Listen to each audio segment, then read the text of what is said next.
What happens when two guys with construction paper and zero filter manage to outsmart an entire entertainment industry? When a crude cartoon made in 6 days ends up saying more about Hollywood than Hollywood says about itself? South Park isn't just funny, it's one of the sharpest commentaries on the entertainment machine ever created. For decades, Trey Parker and Matt Stone have been turning their middle finger humor into master-level satire, exposing how predictable, fragile, and self-obsessed the world of show business really is. These are the moments when South Park's writers didn't just make fun of Hollywood, they completely outsmarted it. It all started with "It's a Jersey thing." On the surface, it was a parody of Jersey Shore. Loud accents, orange tans, chaotic drama, but underneath the chaos was something smarter. The episode was a reflection of how reality TV had turned exaggeration into entertainment. By pushing the stereotypes to absurd extremes, South Park showed how audiences had been trained to crave stupidity. Hollywood sells caricatures, and Trey and Matt held up a mirror so clear that it was impossible to laugh without feeling complicit. It wasn't just a roast, it was a masterclass in how the media manufactures people into punchlines. Then came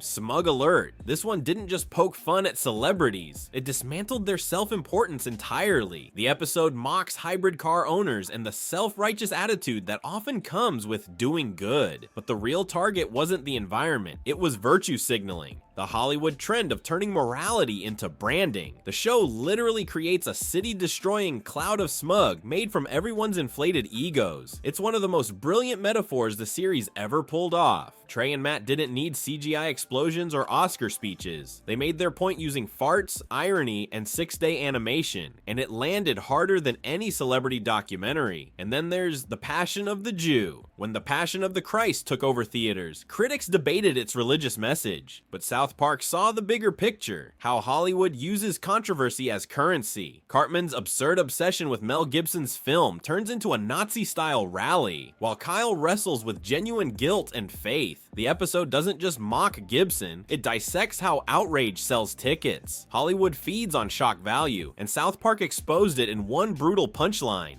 nothing is sacred if it makes money. Next up, Trapped in the Closet, possibly the most dangerous episode South Park ever aired. The writers didn't just poke fun at Tom Cruise and Scientology, as they named the episode after him, animated him hiding in a literal closet, and dared him to react, and he did, by threatening legal action. But Parker and Stone didn't back down. Instead, they doubled down, ending the episode with the on-screen message: this is what Scientologists actually believe. It was the perfect trap, using honesty as a weapon. Hollywood plays by PR rules, South Park plays by none. By refusing to censor themselves, they outsmarted one of the most powerful figures in entertainment, and proved that truth, even when wrapped in absurdity, is stronger than fear. Then came the tale of Scrody McBoogerballs. It's crude, ridiculous, and absolutely brilliant. The boys write the most disgusting book imaginable, assuming it'll be banned forever. Instead, adults interpret it as a deep, intellectual masterpiece. The satire couldn't be sharper. It's a complete dismantling of how Hollywood and academia overanalyze art. The writers were mocking every critic who's ever looked for meaning that isn't there, every film festival that celebrates shock as genius. The episode's message: maybe art isn't deep, maybe it's just gross, and maybe that's okay. South Park's writers didn't just understand how Hollywood works, they understood why it works. Take Chef Aid. The episode is a parody of celebrity culture, showing how fame is a product of loyalty and image rather than talent or truth. When Chef is accused of stealing a song, Hollywood rallies behind him, not because they care, but because it's good PR. That's the entire industry in one sentence. What looks like compassion is really self-preservation. Trey and Matt knew it, and they didn't need a press tour to say it. And then there's It's a Wonderful Life, South Park style, better known as Awesemo. Cartman dresses up as a robot to trick Butters, only for Hollywood executives to try to exploit the robot's movie ideas. Every pitch Cartman makes is terrible, like Adam Sandler falls in love with a taco, yet the execs love it. It's one of the most savage portrayals of Hollywood creativity ever made. The joke lands because it's true. The industry will greenlight anything if they think it's profitable. The writers didn't need to name studios or producers. Everyone watching already knew who they were talking about. When South Park took on the Oscars, it wasn't just parody, it was rebellion. Their episode Mr. Hanky the Christmas Pooh made fun of the self-serious tone of award shows, and years later, they actually infiltrated the real thing.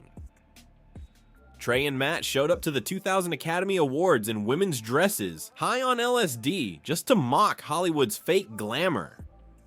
When asked about their outfits, they simply smiled and said, "It's just such a magical night." No speech, no moral, just pure chaos. It wasn't just comedy, it was performance art, mocking the very people interviewing them. That's not just writing, that's strategy. The brilliance of Trey and Matt isn't just in what they mock, it's how fast they do it. Hollywood spends years writing and rewriting scripts. South Park does it in 6 days. That's their secret weapon. When the 2008 election happened, the episode About Last Night aired less than 24 hours later. While the news was still processing results, South Park had already turned it into a heist parody, showing both Democrats and Republicans as overdramatic caricatures. The timing was the joke. Hollywood can't react that fast because it's built on polish. South Park thrives on imperfection, and that's what keeps it ahead. And when Hollywood tried to jump on the representation wave, South Park answered with PC Principle. The episode ripped into performative activism and corporate diversity branding before most shows even dared to touch it. By exaggerating the language of political correctness into full-blown authoritarianism, Trey and Matt turned a sensitive topic into a brilliant mirror. They weren't mocking equality, they were mocking the way companies use equality as marketing. While Hollywood gave itself awards for progress, South Park quietly asked the harder question: do you actually care, or are you just selling it? But maybe the most cunning move came in the streaming wars arc. By this point, Trey and Matt weren't just mocking Hollywood, they were beating it at its own game. The story satirized subscription fatigue, content overload, and greed, all while being released as part of a streaming deal with Paramount+.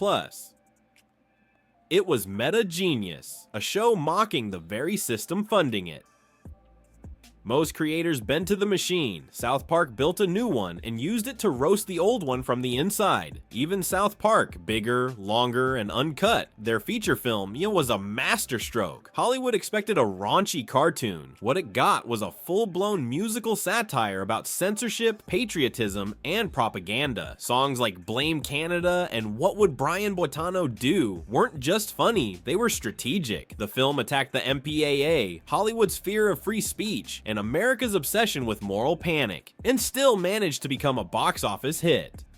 That's not luck, that's precision. Through all of it, Trey Parker and Matt Stone proved one thing: South Park isn't fighting Hollywood from the outside, it's infiltrating it from within. They use crude animation as camouflage for sharp intellect. They make fart jokes sound like philosophy. They break every rule Hollywood clings to, and still win. Because here's the truth: Hollywood's power comes from image, and South Park's power comes from honesty. The show doesn't care about being liked, respected, or polished, it just tells the truth.